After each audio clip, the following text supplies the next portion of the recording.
Good evening, ladies and gentlemen, and welcome to the 2014 MCC Spirit of Cricket Cowdrey Lecture, both to everyone in the room and to those all over the world who are watching on YouTube, where we are live streaming this event for the very first time.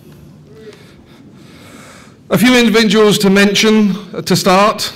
Firstly, the Cowdrey family, a good number of whom are here tonight in this room. It's great to see so many of you here, and I hope you have a very enjoyable evening. Secondly, our panellists, Matt Pryor and Sunil Gavaskar, who will be drawing on their huge international experience to discuss many of the issues raised by the lecture. And finally, a special thanks to our host for the Q&A, Mark Nicholas, who continues to give freely of his time and remains a huge advocate of the MCC Spirit of Cricket, for which we are very grateful. Over the years, the lecture has seen some of cricket's greatest personalities tackling the game's biggest issues, and tonight is no different. And I can say that. Our guest this evening is widely regarded as one of the greatest English cricketers of all time.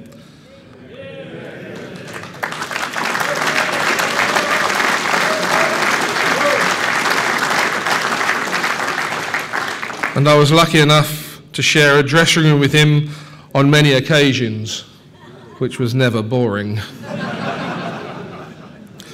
Starting out here at Lord's on the ground staff, where he terrorised many a members at 6 o'clock at night coming for a net before their evening or their Saturday match. He was quite imposing, as he probably wanted to get to the pub for a beer. He played over 400 first-class games for 3 counties and went on to play 102 tests, 116 one-day internationals for England.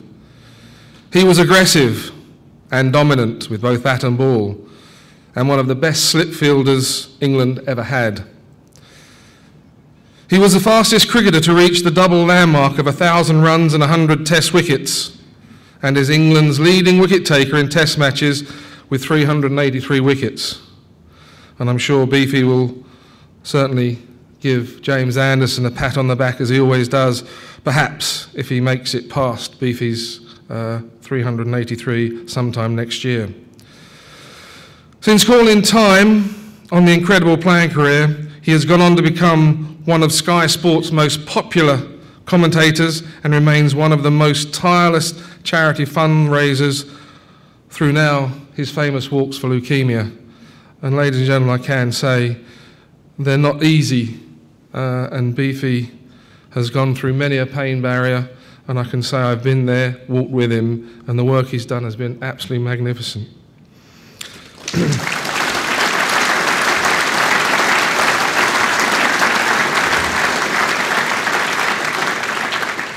He is one of the most outspoken and engaging characters in English sport, and I'm sure he'll have some very interesting things to say tonight. So, ladies and gentlemen, will you please welcome Sir Ian Botham.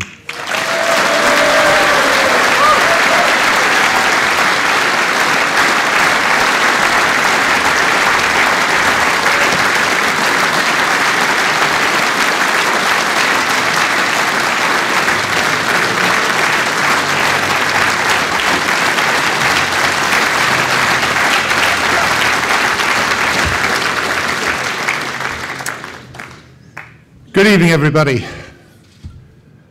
I grew up playing sport. It was our life, cricket in the summer, football in the winter. Now, if I could change anything about modern Britain, well, actually, there'd be a few changes. It would be to downgrade the importance attached to exams and upgrade the need for sport. Sport teaches you about life. It puts you in situations, competitive and social, that test and determine your character. After all, isn't life about what you get for yourself and how you use that for the benefit of those around, whether it's family, friends, or teammates. And sport sets you free. It takes you outside into an air and the elements, into the air and the elements, and asks you to stretch yourself to the limit of your physical and mental attributes. Sport makes you fit, strong, fuels your adrenaline. Sport leads to your friendships. In short, sport encourages you out of the norm into areas you would never otherwise go. Or to put this another way, sport takes you from the streets to the parks and the playing fields. If any government can't see that, they are blind. I always felt cricket was special because of its gladiatorial nature. Much as I love the team framework of the game, I also love the one-to-one, the face-off, the head-to-head. And Dennis Lilly tried to knock my block off. And I usually used to try and knock Alan Border's block off and do the same to him. I love it that Viv Richards took on the world as if he were fighting for his life in the Colosseum. And I love that from any emperor in the history of the Roman Empire would have held his thumb horizontal, waiting till the crowd went quiet, and then slowly raised it skywards to the roar of all the people who came to see Viv play. If any one man personified all that I believe is good about cricket, it is Viv. Strength of body, mind and character, a bright personality, a unique talent, brilliantly applied to a successful career, and best of all, an honourable way of playing the game, respecting it dearly, treating his opponents as he would want to be treated himself. That is not to say that Viv was perfect. Indeed, he had his moments where he lost the plot, but don't we all? Viv's passion for cricket, for his country, Ireland, county, any team he represented, rode roughshod over everything. Viv was the ultimate team man and defended that team, sometimes to the point of going over the top in his responses to things, moments, issues, and getting it wrong. But I say rather that than hiding in the corner. This evening I want to make a few points about the game as I see it today and as I see it going forward. And within that I want to tell you some of my own story. Cricket has been the main part of my life. It has given me so much. I hope I have done it justice in return. I've made mistakes, haven't I? But with few regrets. Only happiness at my great luck to have been associated with this great game. Before I tell you some of my own cricketing story, I'd like to say a word or two about the reason we are all here. Right at the start of my career, I played against the Kipper Cowdrey. Of course, as kids, we watched him play and admired his wonderful stroke play and timing and his brilliant slip fielding. Then when I got to know him a bit, I found him to be a former great who supported the modern player instead of knocking him, as so many seemed to do back then. And I guess a few do now.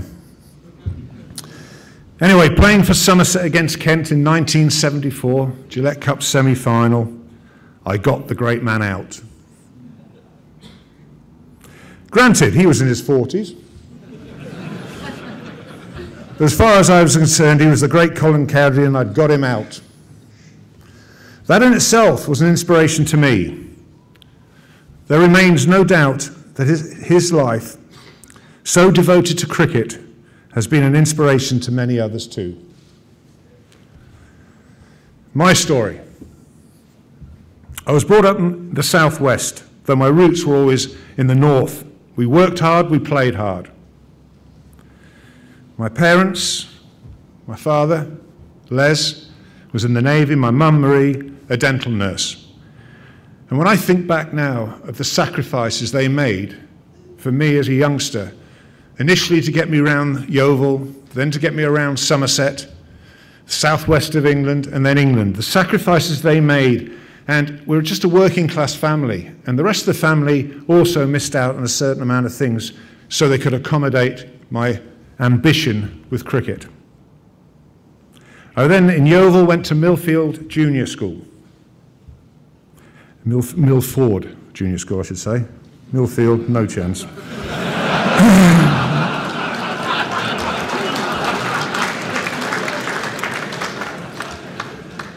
A certain Mr. Hibbett, who became the sports master, I think actually was the history teacher, but I think he got bored with the history.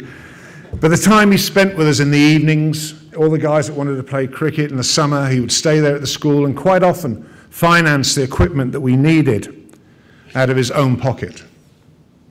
I often wonder, do the kids of today have the same opportunities now? I look at my friend Mark Nicholas and Mervyn King and what they've done with a chance to shine, to encourage schools back into cricket. But why aren't the government focusing on sport as a necessity in the school curriculum? School is about more than exams. It's about life skills. This subject drives me insane. I feel it is my duty to point out the problems that face sport in schools, and specifically cricket. When I went to school, there were 300 kids at Bucklersmead Secondary Modern School. I knew every teacher knew me. And we would stay there in the summer, we'd be there till 8, 8:30, 9 o'clock in the evening playing sport. In the winter, we'd be in the gym playing badminton or indoor football, five-a-side. But the teachers were always prepared to stay there. The problem is now that schools are too big.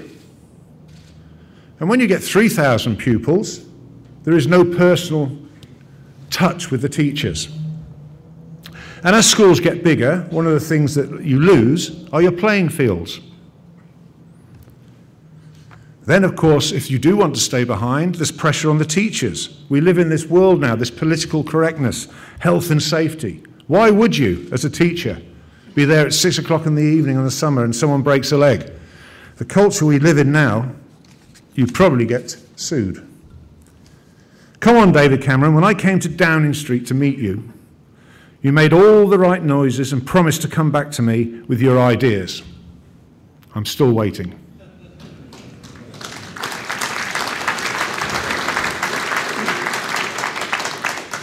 As I said, I was lucky with my parents, as many other youngsters today.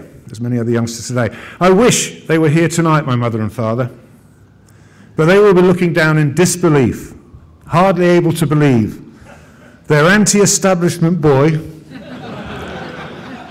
is in a suit and tie, specs on, that'll come to you, most of you, at some stage, talking to an MCC-driven audience. And on that subject, let's talk about Lords and the MCC. I first arrived here as a 15-year-old.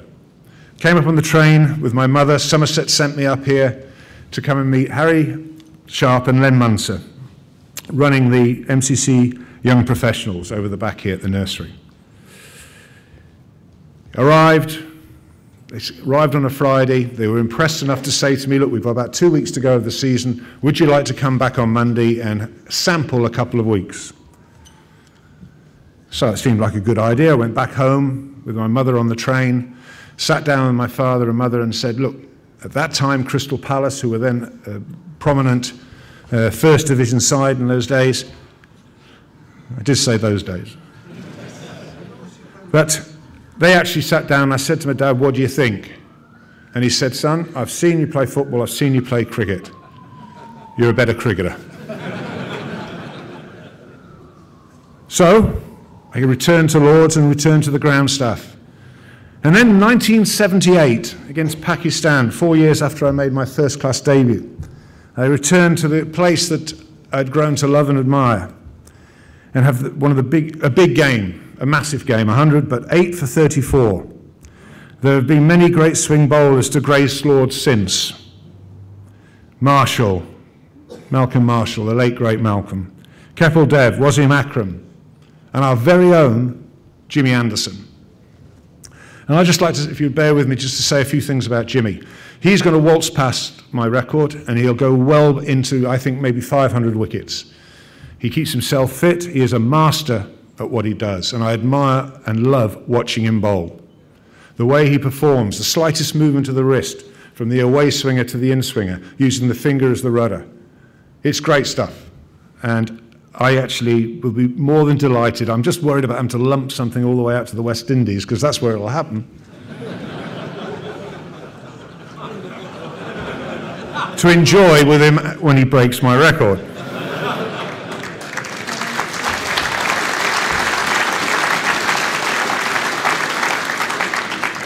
Then in 1981, back here at this ground, I was captain.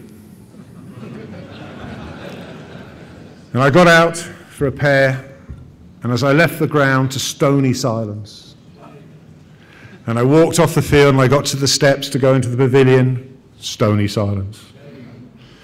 Went up into the long room, turned left to go towards the England dressing room. People were hiding behind magazines, newspapers were going up, silence everywhere. Up the stairs, into the dressing room. And I sat down and I thought, do I really want this? It's affecting me, it's affecting my teammates, and more importantly, it's affecting my family. No, so I resigned. And as they say, the rest is history. Then 26 years later, in 2007, a wonderful thing happened to me. An envelope popped through the letterbox. I opened it, read it, and at the bottom it said, "You cannot tell anyone for the next 6 weeks the contents of this letter." Well, I told my wife, Kath, and I told my 2 eldest children, Liam and Sarah. I daredn't tell my mother, because the whole world would have known within 4 minutes.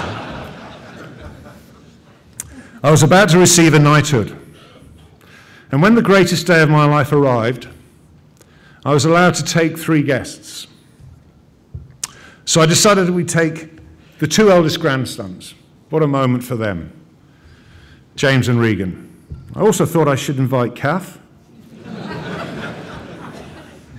And what a remarkable lady the Queen is.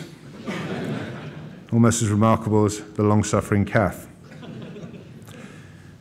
The point of this story is a great day was finished off by the MCC with a marvellous reception at the Long Room, and they had arranged for tours for all the guests. And I don't know, there must have been nearly 200 people there, and there was tours through the Long Room, through the inner sanctum, through the dressing rooms, the England dressing room, the away dressing room where Shane Warne was probably sat just a few months before. It was magnificent. It really was magnificent. And then that evening, we had dinner in the library for about 30 of our closest friends and family. It was done magnificently. Yes, MCC and me, we've got it sorted.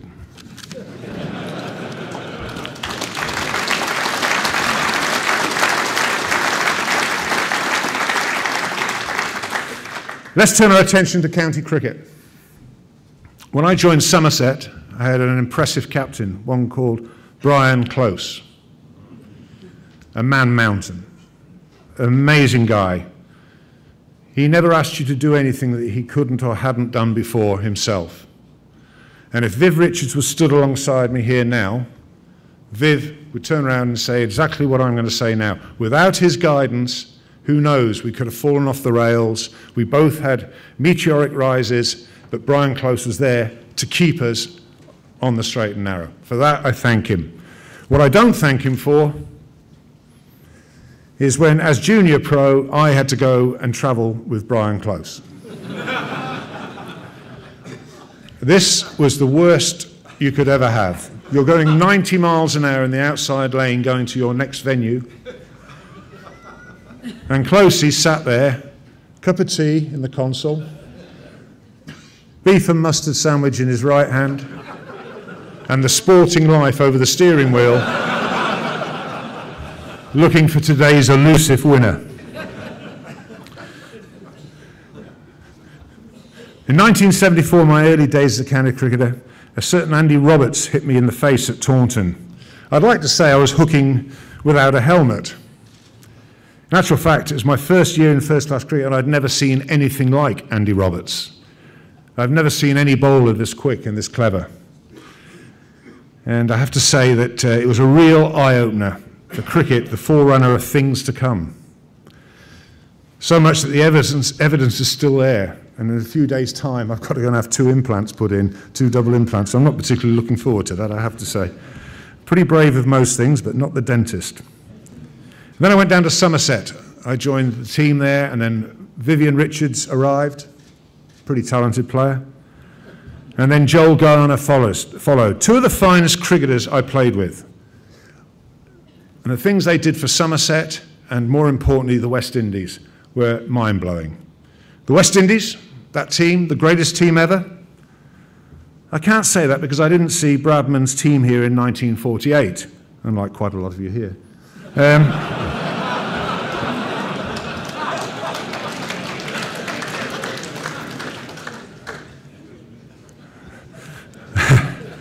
But I can assure you that West Indies team in my time were the hardest I've ever played against. Power batting, good technique, brilliant catching, ground fielding, and then they had a few bowlers. A fantastic fast bowling department, 4, 5, 6, 7, 8 of them competing for those 4 spots. Some of the greatest bowlers the game has ever seen. Did I object to the bouncer barrage? Well, it sort of made it hard to score and gave us all some feel of what Larwood did to Bradman. Then people turn around and say to me, that West Indian team can't be the best, they had no spinner. Well, my question to you is, when was he going to bowl? I debuted for Somerset in 1973, won our first trophy in 1979, first for the club after 97 years. What a moment. I left in 86. By then we had won 5 trophies, and the club was truly on the map. I made the short journey up the M5 to Worcester, a wonderful place, a wonderful team, wonderful people. We had a great time there, winning 5 trophies, including 2 championships between 87 and 91. Then, what was left of my body made its way home to Durham. Finally, I made it back to the northeast of England. To see Durham's success today brings great pleasure. And I'd like to mention one person in particular up there who I think has done a magnificent job, and he never gets the praise he deserves. And that's Graham Foxy Fowler. He started the academy, which has so benefited Durham and England. Well done, Graham Fowler.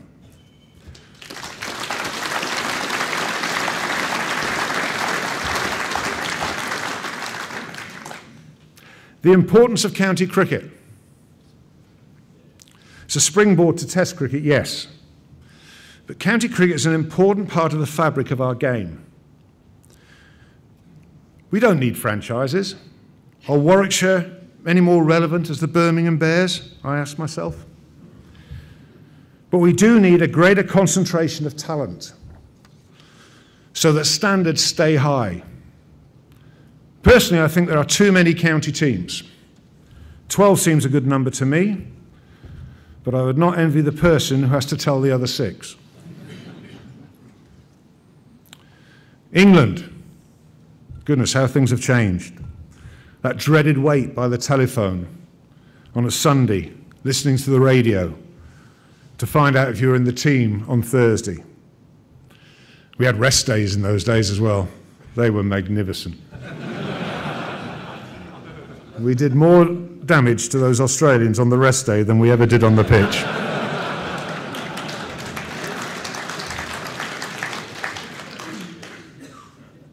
My first ever captain, Tony Gregg, the extrovert, larger than life, made things happen. I heard about his lecture here 2 years ago. It always hurt me that the establishment in England felt he had let them down. But for the MCC, to bring him back was fantastic. We miss you, Greggy. You're an inspiration. And with Kerry Packer, you changed the modern game.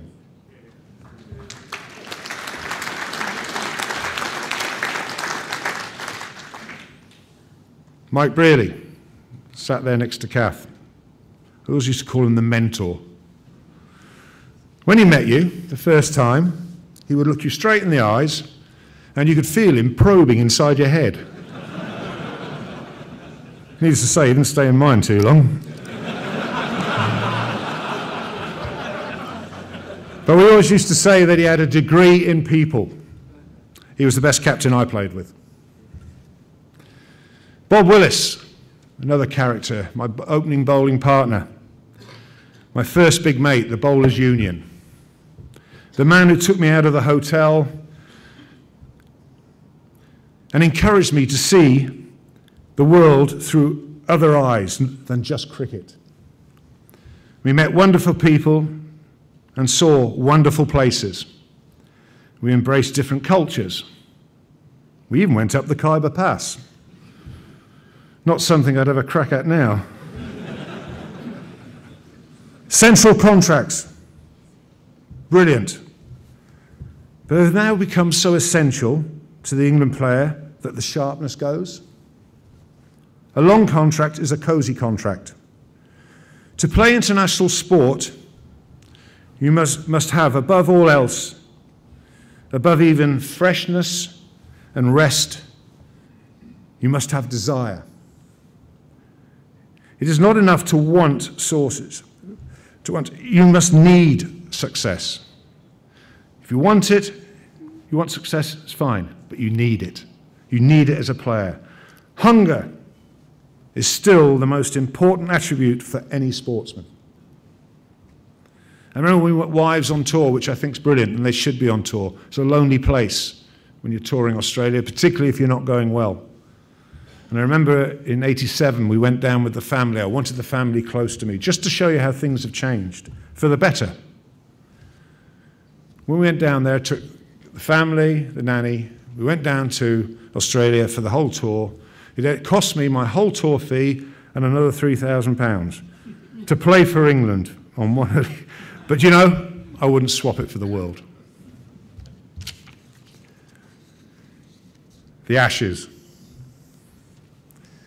If Viv is the person who most stands for all I believe to be good in cricket, then the Ashes is the contest that most explains what the game means to me and why its status in the game should never be taken lightly. The summer of 1981 changed my life. The cricket, the royal wedding, we had the miners' strike, living in the north of England, it was very apparent. The race riots, driving into Bristol when St. Paul's was on fire. Margaret Thatcher under the cosh. But what the whole country got behind was the cricket team, because England wanted a winner. And the England team pulled it off against all the odds. Yes, I became synonymous with that series, Botham's Ashes. But of course, they're not my Ashes, not close. The Ashes belong to all of us. The players of that series and of any other series. And to the people of our two proud countries. Gat, your president, is the urn really too fragile to travel between countries? I always believe that the side that has won the Ashes should have the Ashes on display in their country. And I think if that could be achieved, I think it would make them even more valuable.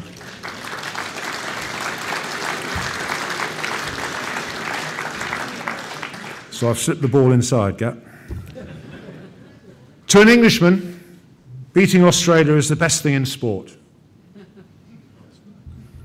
And the same thing applies in reverse to the Australians, with bells on.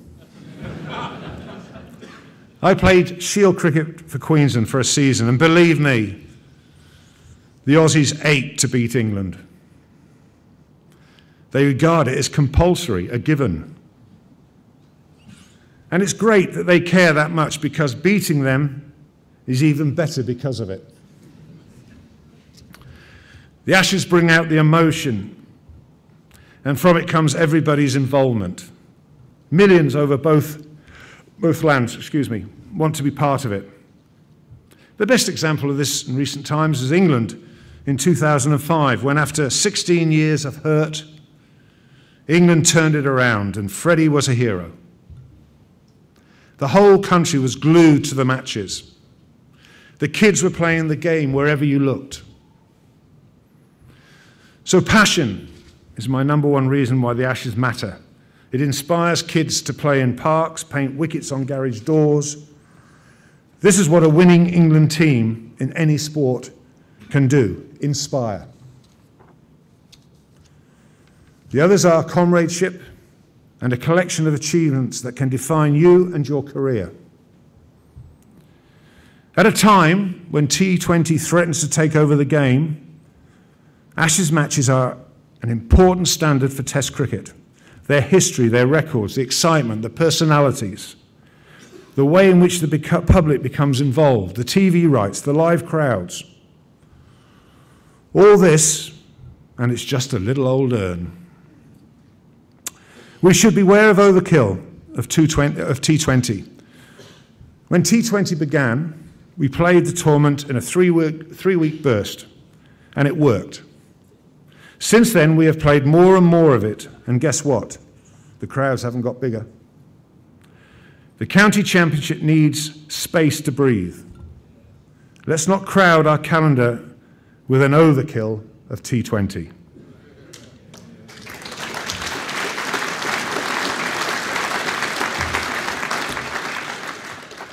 And while I'm on T20, I'm worried about the IPL.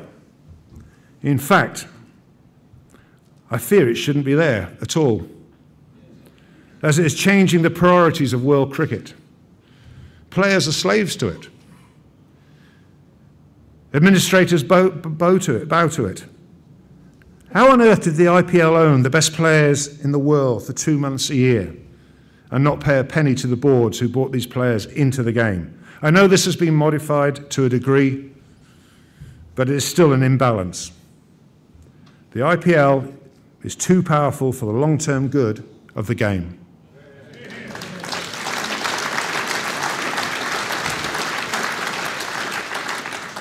Corruption is enough of a problem in itself, but the IPL compounds that problem, given it provides the perfect opportunity for betting and therefore fixing.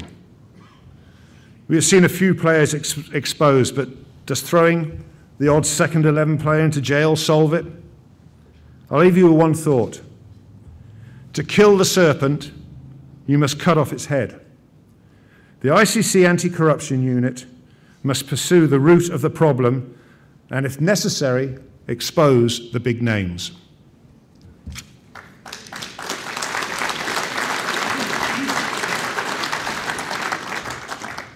Cricket, reflections. My reflections on the game. Cricket has given me so much. I played in the age of the all-rounder, Kapil Dev, Richard Hadley, Imran Khan and myself. If ever cricket told you that it had a place for everyone, it was then. Think how different we all are. Proof that cricket is for all people from all corners of the world. Hell-raising, Dope, The Ban, even that bloke Tim Hudson who put me in that jazz-up blazer. Remember that multicoloured blazer? And said I could be a Hollywood star.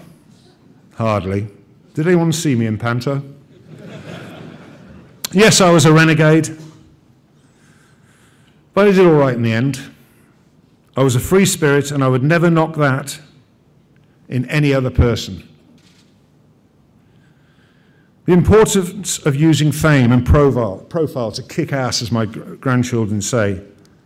Leukemia, the success story indirectly comes from my life as a cricketer.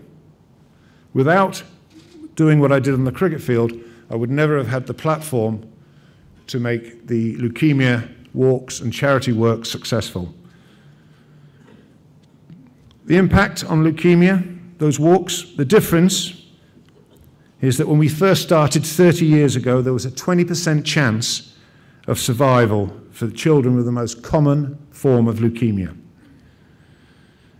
Now, it's a 94% chance.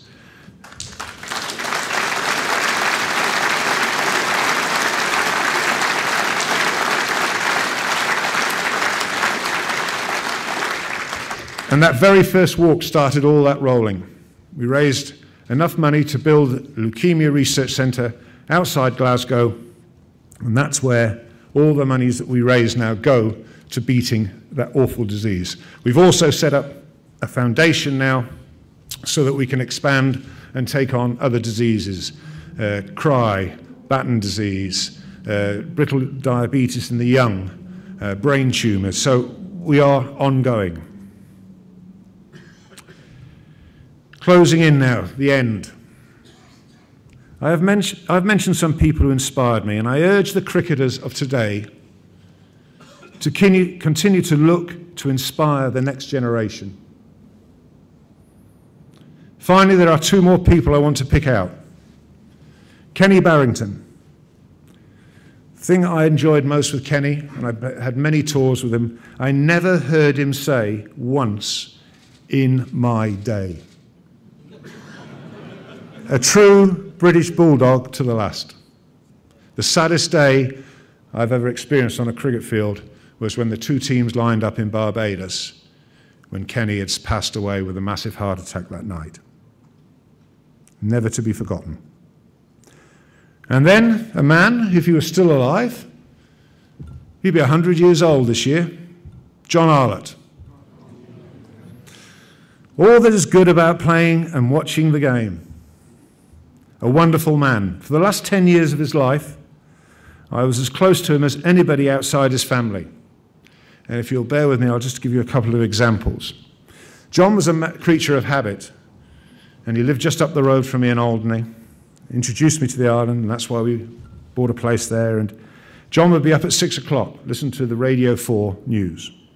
Shipping report would come on at 9. He'd get a courtesy call from his doctor, and at 9:06, you could set your alarm by it, the phone would ring. Are you there? Yes, John, I'm here. Haven't gone anywhere. Good. What time are you coming up? I said, very shortly, John. Good, and bring your thirst with you.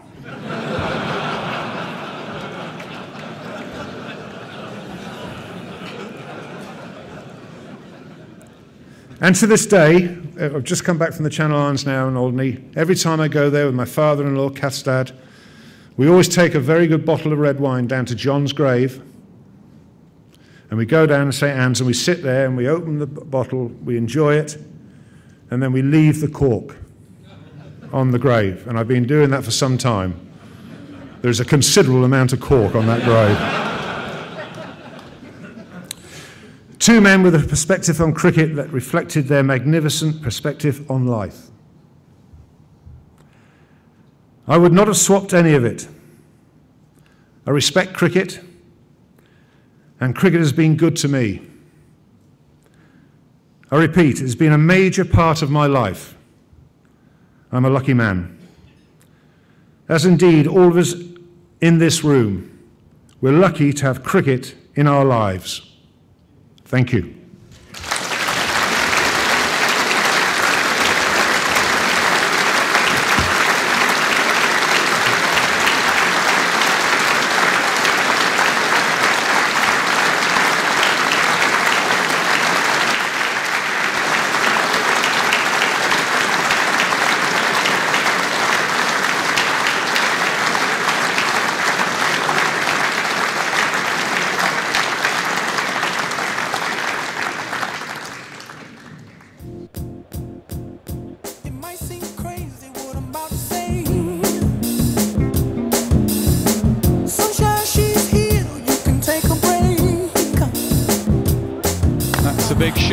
Could it go all the way? Yes, it can. Well played, young man. Thrilled a bit, isn't he? There it goes, it's high, and it's in the stands. Clap along if you feel like a room without a roof. Clap along if you feel like happiness is the truth. Yes! The Ashes belong to England once more.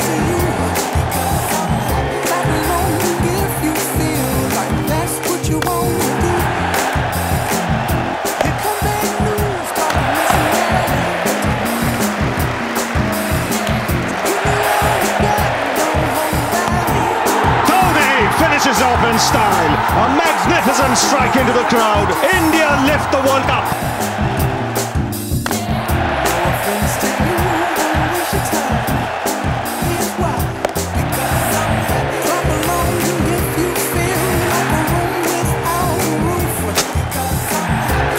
Australia are the world champions. They've defended their title.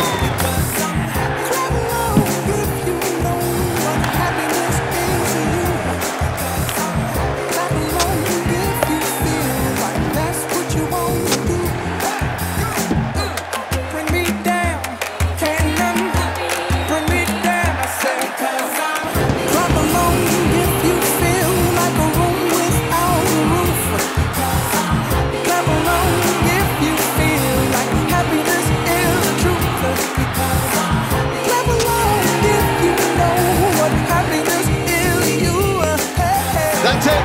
England have the match. They have the series.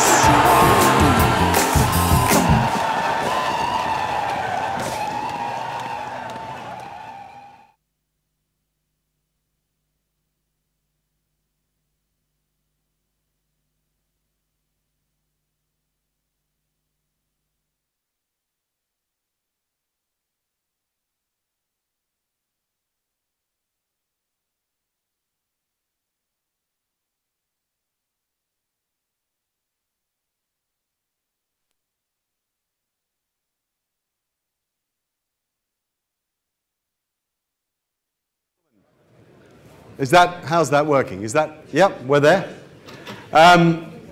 It's hard to sort of summarize, but you could pick all sorts of things out of Ian's performance this evening. I think the celebration of the Ashes was a shining moment for me. The reflections on Viv Richards, clearly his great friend in the game, and some startling points. The serpent's head moment will live with me forever. As ever, he was formidable. Sir Ian Botham. Well done.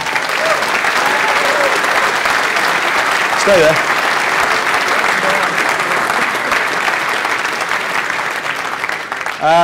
Three super guests, one of them you've just heard from, but I'll introduce the other two first. I think we should go with the great man before we go any further. Few players have stood for a nation in the way that this man did. Few players have defied the odds, and few players have batted so brilliantly, so consistently, and for so long. Few people have gone on to make quite the impact that he has in various other modes, whether it be through administration of the game, commentary on the game, or writing about the game. The image of him initially in that fabulous sun hat, and then with the skull cap, and eventually towards the end of his career, the nod to a helmet. The 100 here in the bicentenary match. We could go on about the performances and the man himself. Ladies and gentlemen, Sunny Gavaskar.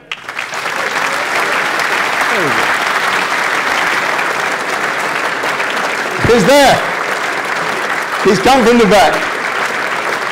Sunny.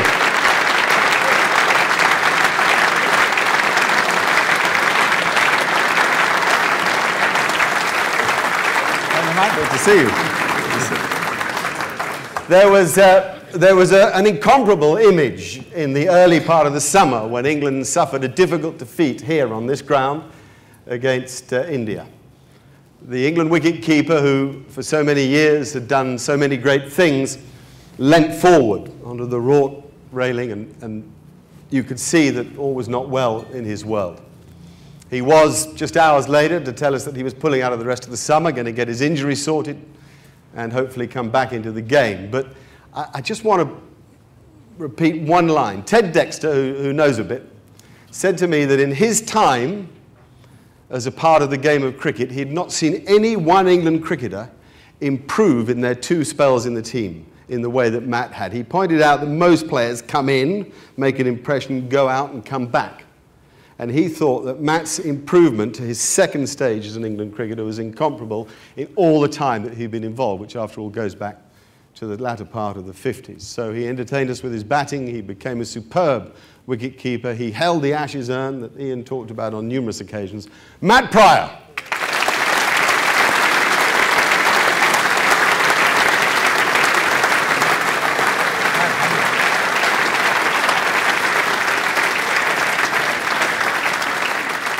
And tonight's speaker, if he wasn't the greatest match winner that the game of cricket has ever had. Maybe Gary Sobers was, maybe he was. He's certainly one of the greatest personalities it's ever had. Sir Ian Botham.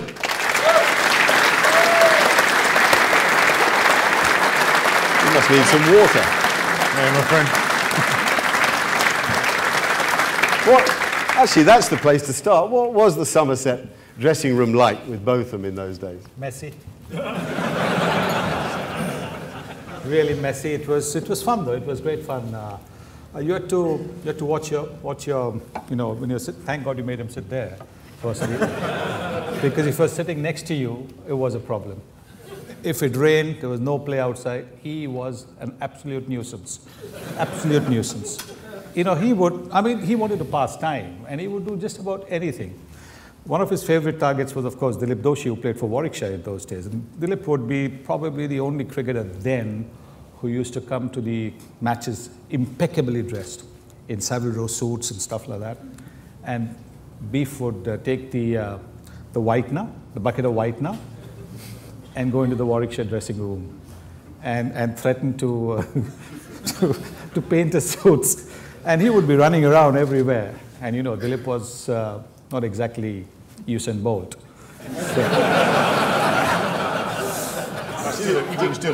Did you ever paint a Dilip Doshi suit? No, just threatened. Just threatened. It was more fun threatening. Yeah. Did you enjoy? You played one season in 1980 because Viv and Joel were part of the West Indies tour. Did you love that experience? I absolutely loved it. It was fantastic because till then I was a part-time cricketer really. I had a job from the months of June to September. I had a job throughout, but from June to September, you were expected to be in your office in Mumbai and learn learn on the job. So when I got the offer to come and play for Somerset, my condition was, look, I don't want to play 4.5 months. I do not want to play 7 days a week. So they offered me a 3-month contract. I can say that now because in those days you couldn't, because it was TCCB then. They had to be told that it was a full proper 4.5, 5-month contract. But they offered me a 3-month contract, and so when I actually started playing 6, 7 days a week and traveling with guys who played cricket for a living, it was a completely different experience. I loved the way they played cricket hard during between say 11 to 6, and I loved the fact that they didn't take cricket back home with them. Cricket was left in the dressing room. Of course, they thought about it, not that they didn't think about what had gone wrong during the day or how they could improve. But basically, they didn't take the game home, and it sort of helped me to relax as a cricketer. I'll tell Boycott that.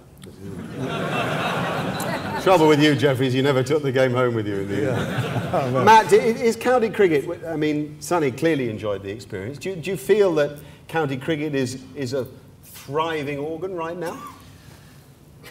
It's tricky for me to comment too much because I've only popped in every now and again. Obviously, as Sirian mentioned earlier, central contracted players, we're managed by the ECB, so they will pretty much tell us when we go and play. But you've played a bit, haven't you? Played at the start of this summer? Played at the start, yeah, absolutely.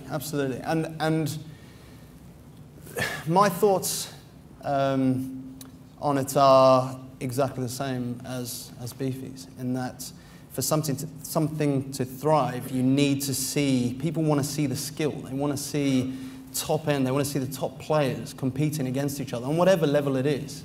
And I think that is vital. The other thing, in my experience recently in county cricket, is I find that a lot of young players coming through are so overcoached. And what I mean by that is, coaches have such a firm grip on teams. Obviously, the game has become very professional. You now walk off, you're straight into ice baths, protein shakes, not just going to the fridge and helping yourself to a beer. But coaches now are so, as I say, controlling, that they don't allow players to go and express themselves. We've all, growing up, made mistakes, and you learn from those mistakes. You have to be allowed to make those mistakes. I think we're at a place now where players walk out, they almost need the coach next to them. And they're not able to go and make decisions for themselves, which in turn, when they then ask to go and play at Lord's for their country, it becomes a bit of an issue. So for me, that's the major thing for me. Right, so you talked about James Anderson. You talked about that 8-wicket haul here where the ball swung for you. Who taught you to swing the ball, or was it a natural thing? Well, first of all, when I came to Lord's and joined the ground staff, they said I couldn't bowl. He said, Len Munster said, well, he's not bowling. He's no good. He said he can bat, but he's not a bowler. So, and then Harry Sharp took me aside, and Harry Sharp said, well, I think you can bowl a bit. And with his half a cigarette hanging behind his ear, Harry. And he said, look, I think you can. And then Bill Jones, who was then the head boy at here when I started, who was a bit of a swing bowler. And it all started really through there. It came naturally to swing the ball at school. And I never really knew why it was happening. It just happened. And then you start to refine it once you start playing every day, and you suddenly realise different conditions. Sometimes it'll swing. There is no actual reason why the ball swings. My father, who was a type test engineer at Western Helicopters, he actually used to sit and watch me play. And he'd come in and say, oh, you're swinging it nicely today. And I said, yeah. I said, I don't know, maybe the right conditions. He said, can I take a couple of balls? We'll take it and we'll put it in the wind tunnels and see if we can determine at Westerns with the scientific technology that they had there with their helicopter design. And they actually, there was absolutely, the conclusion was, there is no logical reason why a cricket ball swings. So if they can't work it out, what chance have I got? No, none. I'm just going to, I think it's such an interesting subject, we'll dwell on it for a moment longer, over-coaching. I mean, we do talk a lot about swing, and we wonder if the ball swings as much as it used to. Is it conceivable that coaches are not developing actions for swing, they're protecting injury, so developing actions that work to protect spine or hip or whatever, rather than using classical methods, the sideways on position, wrist positions, whatever it may be for swing, or is that not the case? Well, I'll give you an example. Jimmy Anderson, and I think Matt will remember this. Right at the start of his career, when he started bowling for England, suddenly someone in the coaching department decided that they wanted to change his action. And Jimmy was struggling. This isn't the way he was bowling in Burnley. This isn't the way he started his career, and someone was trying to manufacture him. Oh, we don't need to do this, and we don't need to do that. And in the end, Jimmy, thankfully, saw light at the end of the tunnel, ripped up the stuff that had been written, told the coach to go fishing, and he went back to doing what he did. His action is unique, but when you actually look at it in slow-mo, the thing that is so good about him is his high wrist. You can't teach people. You can try and explain to them, but he's naturally worked out that this is where Chris Jordan has got a lot of work to do, because you cannot run a hole in the cricket ball like that. You've got to have it, it's loosely in your fingers here. This is your rudder, and the wrist does the work. So the wrist, just the slightest of movements, that's all we're talking. So providing the rudder is doing its job. And then you can disguise it. And if you want to see how to bowl swing bowling, get a video of Jimmy. Yeah, great. Okay, for the first time this year, I think you heard at the beginning, we're on YouTube, and we've also opened up, because we're modern, you know, and we're part of a social media savvy environment. We've invited a couple of questions from Twitter. We will from you in a minute too, settle. And Ian Rowe on Twitter asks, and I think it's relevant to what we've seen this summer, do you see sledging as a problem in the game today, or is it no worse than when you played? Right, sledging. Yeah, I think you've given the lecture. I think you should have first crack. Wouldn't know much about sledging myself.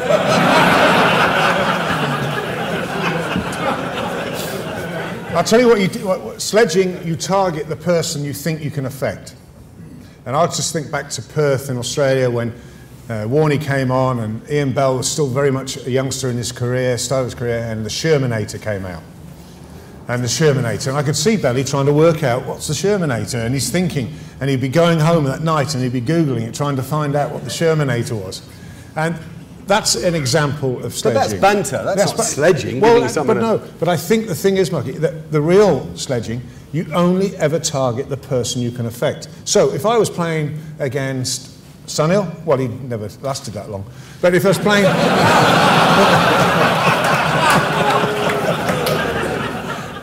He was one of the greats. He'll keep. He's one of the greats. But no, but if I was playing against Viv Richards or Alan Border, I wouldn't say anything to him. You just don't say anything to them. You don't want to wake them up. I was seriously hoping they were still thinking about the dinner they had last night, or in Viv's case, where he'd been last night. And I was hoping they were on that thought pattern and not about the game of cricket. So don't say anything, leave them. You know, hopefully they'll stay asleep. Did you get verbals much when you? I mean, I'm talking unpleasant stuff. I'm not talking banter, because they seem to me to be different things. No, never. I think I can't say never. My last series in Australia, I did get from somebody who was making his debut, and I was playing probably my 100 and something tests, and this guy making his debut, and he sledged me. And when you say sledge, wasn't quite banter. So I mean, obviously it's a mixed crowd, so I can't go into details. But that was the first time, and I actually, frankly, I was staggered. I was staggered because he just stood there and he said something to me, and I was like, I mean, what's going on? When you played against Pakistan, there was abuse. There was no, that wasn't sledging, that was downright abuse. And I mean, I suppose the Indian players also gave it back to the Pakistanis. So India-Pakistan, because of the intensity, yes, did lead to some unpleasant situations. Right. Downright abuse. I mean, no unpleasant situations. I understand this is a difficult subject for you, given you were part of the England team at Trent Bridge, but without pushing you on either Jimmy or any particular instance, what interests me is whether in your time in the game you've seen any change of emphasis, whether what I like to call banter has become any worse or indeed any nastier. Absolutely not. As the great man has just said, downright abuse. And that was however many years ago. The thing about sledging is it does go on. It happens. And I've been on the receiving, no one team is worse than any other. I've been on the receiving end from Australians, South Africans, Indians, Kiwis, the lot, and I've also heard them get it. I think the thing that has changed is, so we're on YouTube now, we're answering questions from Twitter, there's stump mics, you're under the spotlight all of the time. So these things, I think, get out far more easily. And become exaggerated. And become exaggerated massively, which is wrong.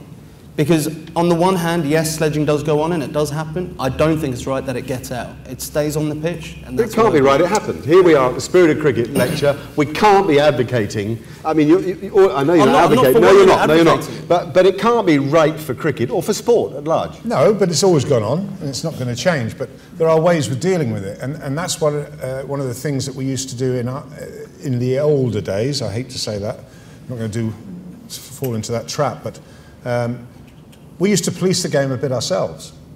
And that is that you used to have a beer at the end of the day. If the Aussies had been in the field, or the Kiwis, or we even got the Indian boys, we used to have a drink with those guys. You'd go in at the end of the day, and if there was a problem on the field, you addressed it in the dressing room and sorted it out. So it didn't need a match referee. It didn't need all the publicity. It was just done and dusted, more often than not. And I think players respected each other for that. And I thought you were out of order today. What was that all about? Oh, well, yeah, sorry, had a bad day. And that was the end of it. Would you like to see umpires come down harder on players and match referees? No, but I'd like to see more of what Ian's talking about. Self-policing. Right. I don't know whether it happens now, but I can tell you, Mike's here. On the Sunday of the Oval Test match, Mike, the England captain, invited, I think, half a dozen of our players to his home for a meal. I don't know whether that would happen now, when England and India are playing, whether that would, leave aside inviting them home, inviting the opposition out for dinner. I mean, Beefy and I, when we were playing against each other, we went out for a meal. Yeah. I mean, it didn't take his intensity away when he was playing against me the next morning. And I think that is how it should be, because at the moment, you even today, now you see, is when a batsman scores a 50 or 100, the fielders hardly ever clap. It's almost as if saying, oh, clapping somebody getting a 50 or 100 is going to take your intensity away. But that's not the way I believe cricket should be played. I mean, somebody plays well. I mean, you see that in tennis. Djokovic, when his opponent plays a great shot, he claps. It doesn't take anything away from his game. I think if you have something like that, I think it'll make the game better. And just to go on that subject again, The last 2 test matches, after the decision of the match referee or the commissioner came out, not a word was said between England and India. England won handsomely. So if that can happen without, any talking being done, I don't see why it can't carry on. Because quite frankly, whatever you're saying, it is watched on television, it sets a bad example for the youngsters. Whether you're abusing, whether you're not abusing, it sets a bad example. And the only talking that should happen is by the bat and by the ball. That's my firm view. Okay.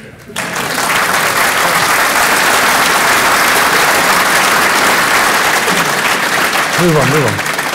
No, I just think it's really important to players. The one thing I used to enjoy when I went on tour was getting out there and understanding the country I was in. When I'm in India, I disappear and sit on the back of elephants with my cameras chasing tigers, which is fantastic. I love, and Kath comes with me. And you get out and you meet the people, the rural people of the countries, and I actually visit more parts of India than Sonny's ever seen. And he'll admit that. And it's the same when I go to New Zealand, I explore, and I enjoy that. And I think that helps if you start to understand the country you're in and appreciate it. There's some magnificent places out there, but sitting in a room playing with an Xbox doesn't do a lot for me. That's a tremendous diversion from the subject. Yeah, well, I know what I'm saying. Is I hear what you're saying, embrace the culture, and therefore you have a better relationship with the opposition. I just want to spend a moment with you because you've had a nasty injury. Where are we with your injury, and when are we going to see you playing again? Well, I go from here, I see the doctors and physios, and at 7 o'clock tomorrow morning I'm having an operation. So, yeah, that's where we are. Decent question then, isn't it? Is that right? Yeah. What's the operations to the Achilles? My left Achilles is pretty much, well, I think my foot's been chopped off. Yeah, I mean, everyone knows now I was carrying a pretty nasty injury most of the summer. And when I was sat on the balcony, I knew I couldn't go on any further, and it's a tough moment for any player to have to hold a hand up and say, I can't carry on, I can't play for my country anymore. It was anymore. a bittersweet thing, wasn't it? You were watching over the balcony, and Alistair Cook was being interviewed by, I think, by Mike Atherton, and he was backing you. And you must have known that you don't have to do that because I won't even be playing. Yeah, it was on the one hand, it was lovely to know that you had the support of your coach, captain and teammates, but on the other hand, it was the toughest thing to do, to tell Cookie that I couldn't carry on. And I had to make that decision. It wasn't a medical decision, it wasn't a coach saying, thanks mate, but no thanks. Do you miss it? You've been watching Joss Butler do well. Has it hurt, or are you overjoyed at England having I'm not talking about the last 3 one-days, but I'm talking about the Test series. How can you not miss playing for your country? For the last 7 years, I've had the best job in the world. I've had the best seat in the house to one of England's finest ever bowlers, and in fact, a few of them. I've played in an era, one of the best eras I think of English cricket. We've won a lot of games, and as I say, I'm a passionate Englishman. I'm proud. I love playing for my country, and I think that's why I try to go on for as long as I possibly could, because I couldn't bear not doing that when, watching the boys walk out and not be there with them. But having said that, when I'm not a player, I become a supporter like anyone else. And I was glued to the telly watching that Test match at the Rose Bowl, watching Cookie get dropped on 13 and punching the air, going, "Come on, mate, this is your day," and willing him on with what it seemed like everyone else at the Rose Bowl to get that score, and then England win that game. The one biggest regret I have is I wish I was in that dressing room. Because after the few months that we've had, one thing we remembered was how important it is to enjoy winning Test matches, because it's not easy. Yeah. Very good. Right. If Twitter can fire questions, so can you. So I'm only going to pick a couple. So who's going to get in first? Anybody like to ask a question? Yes, sir. The Ashes being the greatest contest, and certainly me as an English fan, and I'm sure most people agree with that. Is there not a sense of overkill that we had 2 Ashes series last year? Yeah. We've got another one next year. Also with India, we had 5 Test matches crammed into a minuscule amount of time. Are the administrators too keen on... Good question. The question is that Ian talked a lot about the Ashes. Is there now suddenly too much Ashes cricket condensed into this short period? And is that killing it as a spectacle. Equally, in general, do we think, your question, I mean, is there too much of everything right now? 5 test matches against India crammed into 39 days. Let's start with you. I mean, you've had to be on both sides of the fence here. You've spent some time as an administrator recently with BCCI. You've also been commentating on the game. What do you think about players' workload and indeed spectators' response to too much of the game?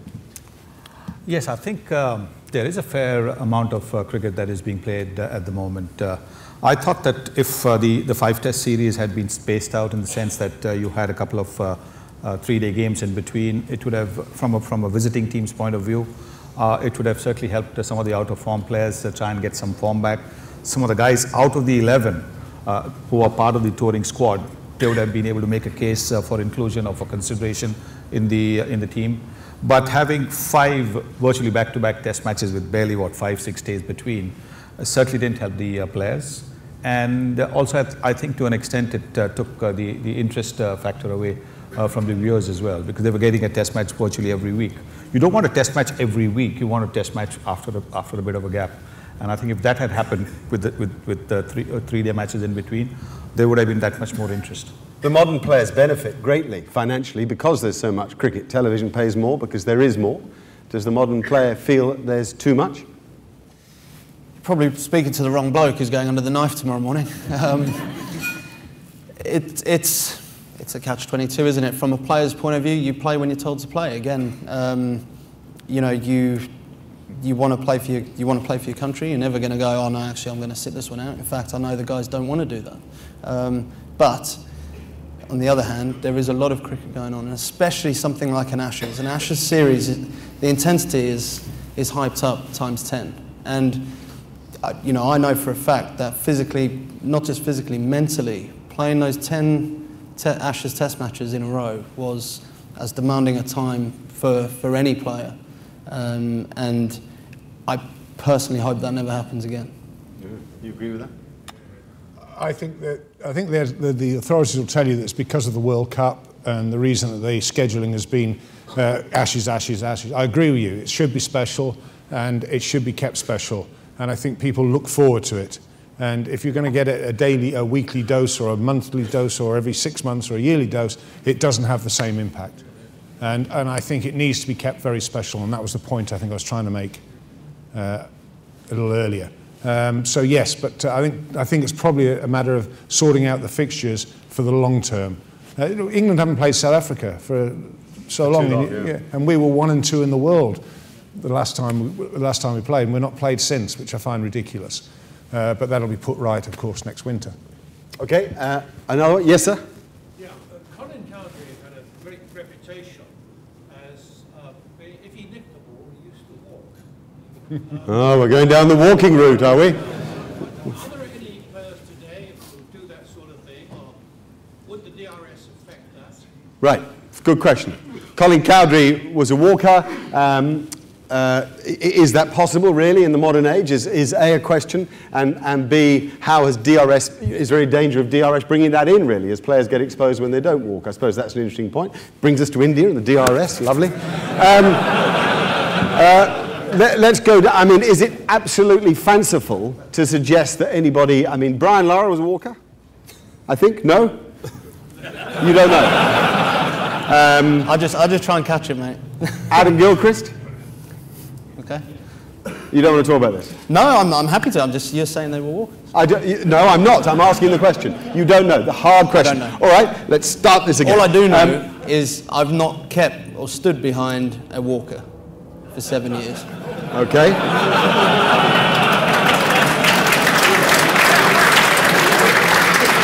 Tony Gregg. Sorry. On 150, maybe. On 5, no. That's a very revealing argument. Tony Gregg made it very clear to his England teams that they may well walk in county cricket if they wanted to, but when they were playing Australia in a test match, they better stand there, boy.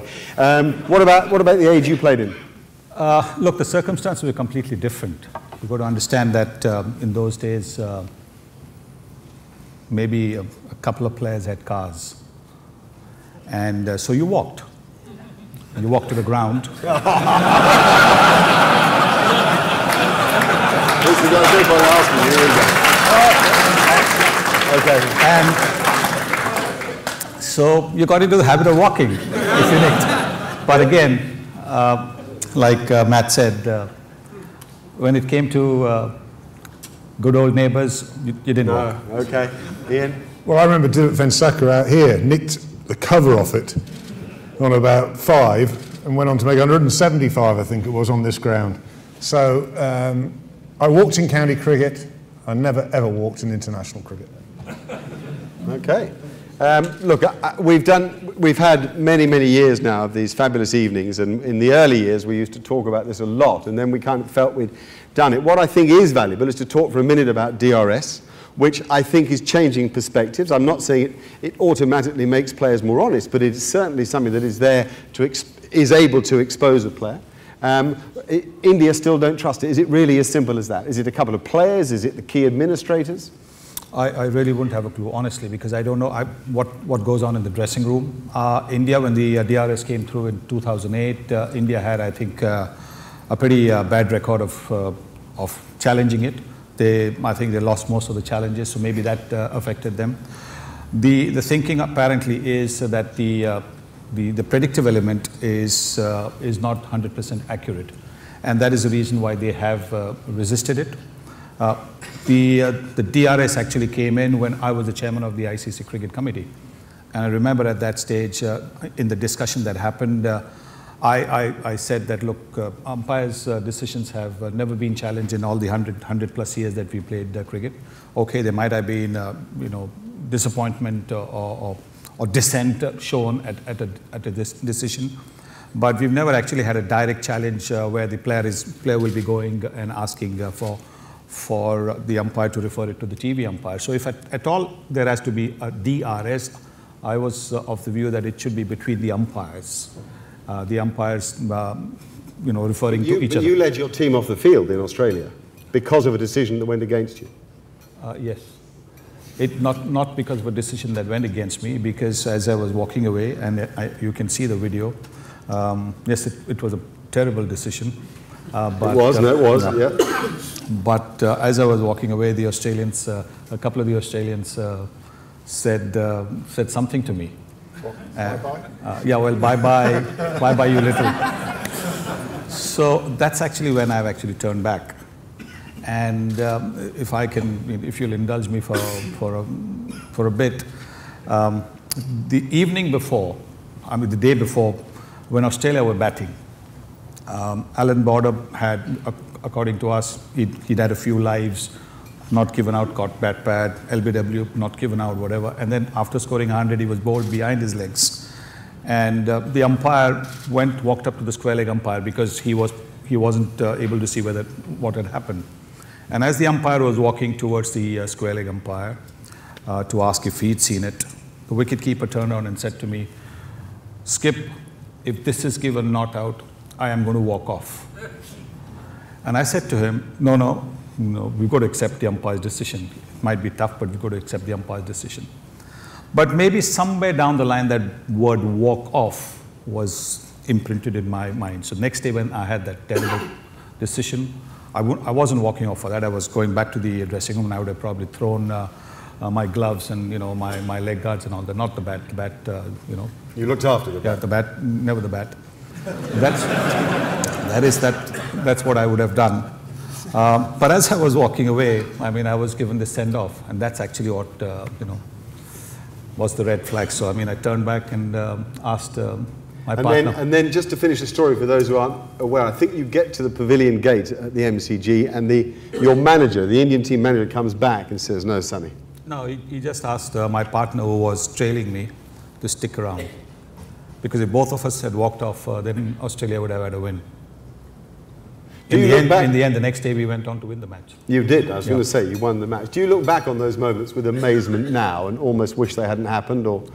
Yeah. Sure, because irrespective of what the Australians had said to me, I was the captain of the team. I should not have done what I did. And I regret it very much. I should have kept my cool and maybe at the end of the day taken it up to the Australian captain. But I do regret the fact that I asked my partner to walk off. It didn't help him. He was batting on 80-something. He was out for 89. and he never got 100 in Test cricket. He got, he got almost 2,500 runs, but he never got 100, and he was looking good for 100. I feel like David Frost here. It's the ultimate confessional. Fantastic. That was lovely to hear, and a good lesson in itself, I think.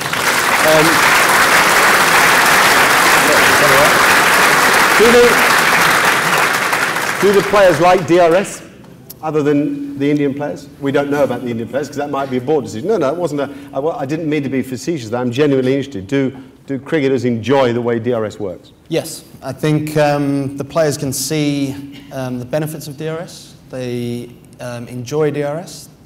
There are certainly a few things that need changing with it, I think. And I think if we are going to use DRS, if we are going to take the time out, the right decision has to be made at the end of it. There is no point going through everything and then still making a wrong decision because the technology broke down or the stump mic wasn't turned up or whatever the reason is. So if we are going to use DRS, which I think we should, I think it is the right way forward, we have to get the right decision, the right outcome at the end. I was speaking to someone the other day and they actually made a very good point that umpiring on the field, being a third umpire or television umpire, are two very different things. So is there a case that actually you need people trained to be a TV umpire and people trained to be an on-pitch umpire? Yeah, well, it's actually two different jobs working now. On that. Yeah, they're certainly working on specialists. Can I just come in and say that, Yes. I mean, because this is the MCC food for thought, as far as, you get your two challenges wrong, you could still get a howler later on. So the DRS, the main purpose is not quite served because of that. What if you had a situation where every batsman was given just one appeal? Just one appeal, one challenge. And what if every bowler was given one challenge? Oh, Stuart Broad would hate that. No. I think what would happen is that only if the batsman was 100%. Today, a lot of batsmen take a chance. Look, maybe it's going over the top, maybe let me take. So I think if you give every batsman just one challenge, every bowler just one challenge. Food for thought. I'm not saying it should happen, but I mean, here we are. Food for thought. Yeah. In a forum, YouTube, food for thought. What do you think? You watch so much cricket. What do you think the balance is between DRS favouring batsman or bowler? Have you got a view on that? Well, I think the hard facts are that the elite panel of umpires, I think, used to, per season average, around 94% correct decisions, which is a high total. But with DRS, I believe it's 97% now, with the aid of DRS. And as Matt said, and I think that's what it's all about, is actually trying to get the right decisions. Because it is a business, it's a player's career. And if you get a howler and it's off your thigh pad and you're at the start of your career, who knows how that could affect you if you're not out. So DRS is here to stay. It's still been finely tuned, and it will be. It'll take a little bit of time. But I think it's great. When you look at the crowds out there, and the crowds turn around, they all look at the big screen. It's been happening in rugby for yonks. It's the excitement. It's a part of the game. Everybody looks, they make their own decision. So it's not going to go away. I don't think it favours either batsman or bowler, but I do think that overall the decision making is improving. All right, I think it's really important to realise with DRS what it's about. It's not about trying to burgle a wicket when it wasn't out. It's just trying to... Umpiring a day is the hardest job in cricket. There is no doubt about it. Since DRS came in, and I'm now stood behind, it hits the pad and I've got three blokes telling me, was it out, was it out, did it pitch in line, did it hit him outside? I'm going, I was just trying to see the ball in the first place. It is the hardest job on, so there are going to be the odd mistake here and there.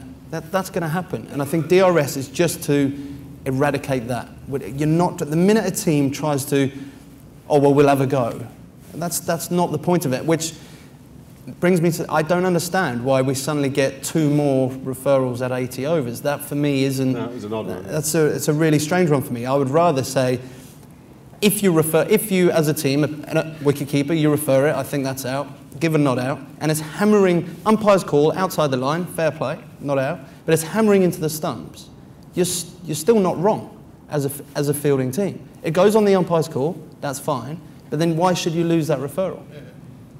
Well, I think it was hitting the stumps, and there's many an occasion where the umpire says, no, it's not out, but as you say quite rightly, but then the replay shows it could be fractionally outside the line, but it's still clattering the stumps. I think there's a case for that just as a carryover, and I don't think you take it away, because I think you just complicate it by bringing in 2 more after 80 overs and wiping the slate, so maybe that's a way around it. All right. The only other part of the forum I might edge in there is to say if DRS could be speeded up a bit. There are times when it sort of drags out a bit. But well, depends what final question. We promised 2 from the audience and 2 from Twitter. Dave Clark from Twitter is asking about the future of Test match cricket, and he's designing his question towards what appears to be India's apparent indifference to it. Now, it's a serious issue. There'll be a lot of people in India listening. Clearly, the short form of the game is very important to Indian people now. Where are we? Are you comfortable with Test cricket going forward? Do you feel that India pay enough attention to it? Yes, I do. If you talk to the Indian players, they know that whatever they are doing at the 50 overs or the T20 level, for them to be recognized in the history of the game as good players or great players, they need to do well at the Test level. So at the players level, all the Indian players want to do well at the Test level. They do care for Test cricket. It's just that they've been hammered by an England team that recovered, was rejuvenated, and you know, thanks to some splendid swing bowling from Jimmy Anderson, just beat them outright. But I do believe that India's Test. Do you believe that the BCCI? Yes, yes, yes. They're not neglecting Test cricket. Wherever the schedule allows, they will always have a 3-test series or a 2-test series. I think it's not the correct impression that BCCI are not interested in Test cricket. Thank you. Does the modern player love cricket, Test cricket above all else? Well, I can't speak for everyone, but certainly for myself, Test cricket is the ultimate. I would not sacrifice 1 test for any amount of 2020s or ODIs. And I think if you spoke to any young, aspiring English lad who wants to play for England at some point, and you said Test match 100 at Lords or a 2020 100 or 1-day 100, I think they would all still go for a Test match 100 at Lords. And you spoke eruditely about your passion for the Ashes, and Test cricket is absolutely foremost amongst the game going forward too. Can you, if you could look in a crystal ball and take us 20 years hence, do you see Test cricket as well placed as it has been? I hope so. I sincerely hope so, because I think Test cricket is the flagship. I think it's what the whole game's about. It ebbs, it flows, it can change. You can lose a session, but you can still win a match. A lot of the shorter games are over in the first, particularly T20, it can be over in the first 6 overs. Yeah, Test cricket is what it's all about, and England are very well supported in the Test arena. Wherever we go, abroad, we take lots and lots of people with us, and it's our duty, I think, to make sure that Test cricket does survive. Yeah.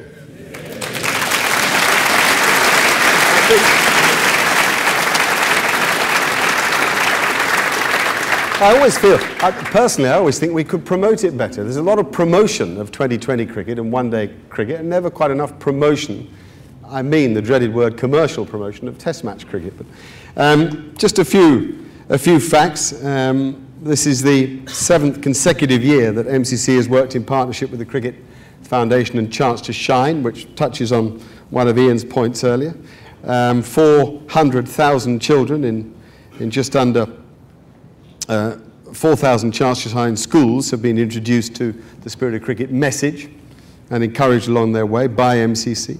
Another open day was held here this year from primary school children all over the country. 600 of them were here. I was here, and we had enormous fun, didn't we? We played that pop song Happy, and we had them all dancing on the outfield and loving the occasion.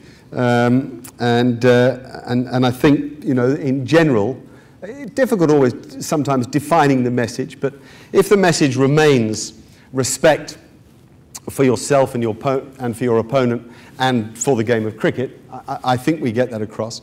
It's been lovely to have Matt and Ian here, Matt and Sonny here. I think to have Ian here, the idea of his mum and dad looking down and thinking that their boy was giving us the lecture this evening is something pretty special. You've been an extraordinary man for cricket in England. You've been more than just a great player.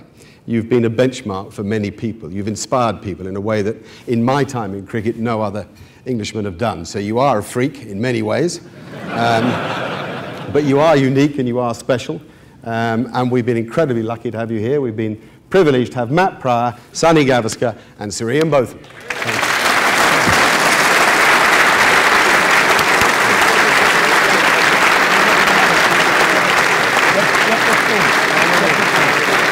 Well done. Very good.